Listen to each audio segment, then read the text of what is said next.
Hey besties, it's the TNT topic again with that math video. It's about to go down. So let's just get right into today's video. So someone commented on one of my videos and the person is like, I'm so funny. Like, thank you. Wow. At least someone can see my hard work. I'm joking, besties. Okay, so let's continue.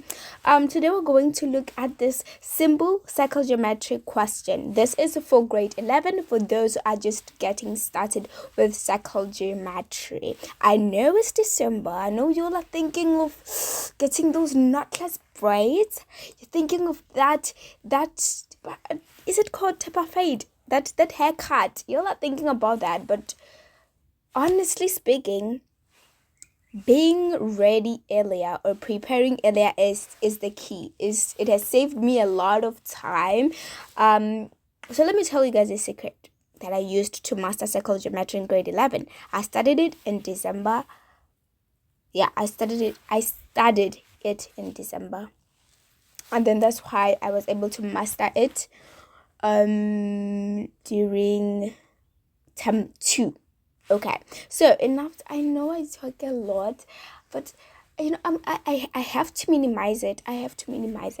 Anyways, let's continue. I thought I was gonna make a 2-minute video explaining this, but turns out it's 1 minute 30 seconds already.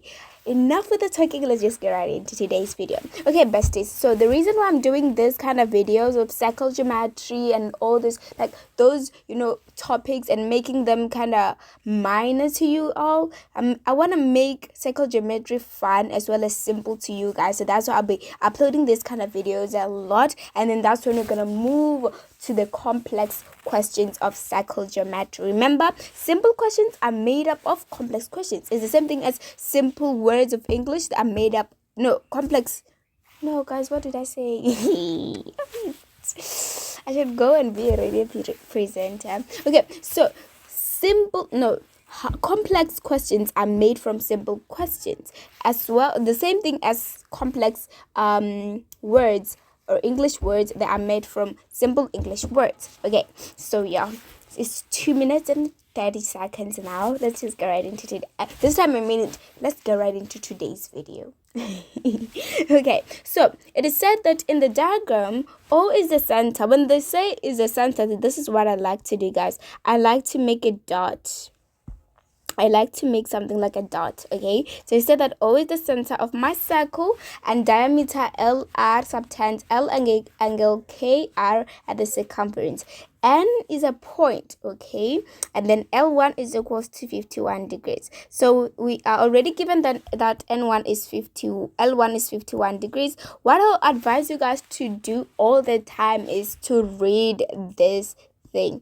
This thing is really important. This little scenario is really important because sometimes you might find out that they did not insert an angle and you have to insert it yourself. Okay, so it's really important to read that before you move to solving the angles, basically. Okay, so this question is specifically for those who are just getting introduction to psychogeometry, but also if you are already kind of good in it, you can use it to practice. What I love about psychogeometry is that there is no discussion about this one I can get total in this. You need to make sure that you practice it in such a way that you be able to explain it to someone, something like that, So let's move to the questions now. So it is said calculate giving reasons. Guys, the distractions at home, like you're unable to tutor because please give me a few seconds. I'm coming back. I'm coming. Y'all, I'm back. I'm outside now. Okay, so it is said that calculate giving regions the size of L angle KR. So this is how you determine the angle of when it's written like this. You start from your L, okay? I'm gonna start with L. So you're gonna start with L. You're gonna put your dot at L. So it's L angle K. You're gonna move from L, go to K, and then you're gonna go to R. So the angle, that is the angle that they're talking about. So that means that we're going to find this angle, L angle KR, which is this angle. So if if you guys don't know the theorems and all the stuff, unfortunately you won't be able to answer any circle geometry question. Make sure that you know the theorems. Do not cram the theorems. That's where most learners get things wrong. Do not cram the theorems. Rather, learn and be able to understand that theorem. Okay, so L angle KR, it's an angle which is subtended by my diameter LR. Okay, and there is this rule, this theorem, which states that an angle which is subtended by my diameter, it forms Mr. 90 degrees. So that means that simply L angle KR will be equal to 90 degrees. Yo, what an embarrassment. But I love my chickens, so I'm gonna embrace them. Okay, so L angle KR is equals to 90 degrees, meaning that you need to state your reason. What's the reason? Angles in a semicircle, or any reason that you guys are given in school. But the reasons which are there in the exam marking guidelines is angles in a semicircle. So it's gonna be your reason, angles in a semicircle. You know, there are these 2 marks questions which are so simple. That's why I'm starting with them, guys. You just need to master the theorem in these ones, and then you're done. Even for those who cram theorems, they'll be able to get this one. But in the ones which have 5 marks, you won't get them if you cram theorems. I'm telling you, you won't.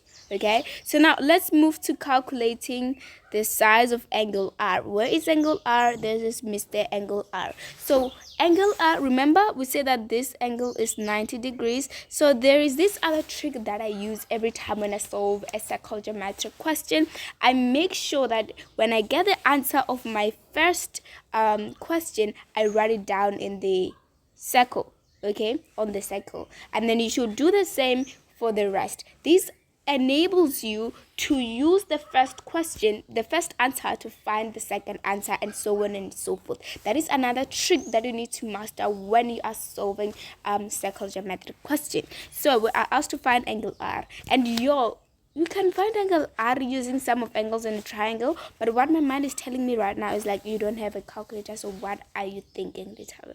I don't have my calculator right now, so okay, let's just see how it's gonna work out. So what you're going to do, you're just gonna say 58 degrees plus 90 degrees plus angle R, it's equals to, obviously, sum of angles in a triangle. This is my triangle. Remember, oh my gosh, there is this thing that my teacher always tells me: make sure you write the name of your triangle before you solve the sum of angles in the triangle. Okay, so the triangle that we're dealing with is so I'm gonna write in triangle LKR. Okay, so I'm dealing with that triangle. I'm gonna use the sum of angles in the triangle to find angle R. Simple as that. So your angle R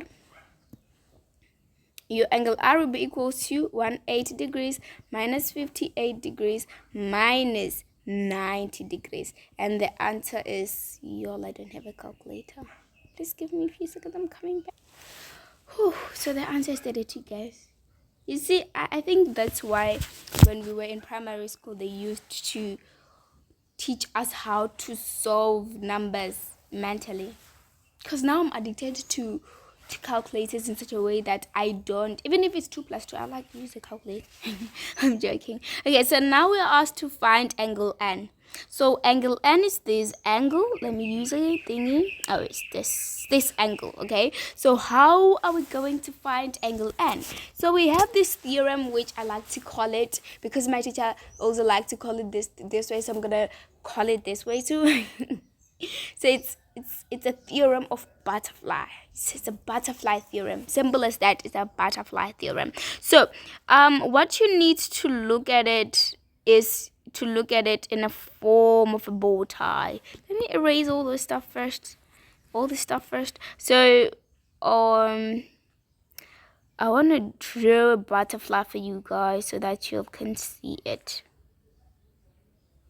Okay, so this is my butterfly, and with my butterfly, the angles the most important thing first is to know that the starting point has to be the same arc. An arc is something like this. This is your arc. So remember this arc, it is forming this line and this line. It's forming these two lines. So that means that the angles that are subtended by the same arc to your circumference are actually equal. Let me show you guys what I mean. So this, as I've told you guys, this from here to here is your arc. So the angle that is subtended by this arc, this is the first angle, and then the angle that is to subtend is like to elongate. The angle which is elongated by this second by the same arc is this angle. So these angles are actually equal, okay, which means that because here we have 32 degrees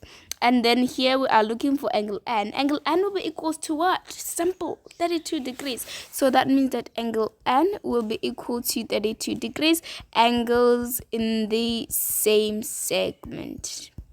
We use the reason angle in the same segment. I got it in the exam guideline. Okay, so just make sure you understand the theorems first, and please comment down below if you don't understand the theorems. I'll make a separate video explaining the theorems in the most simplest way possible.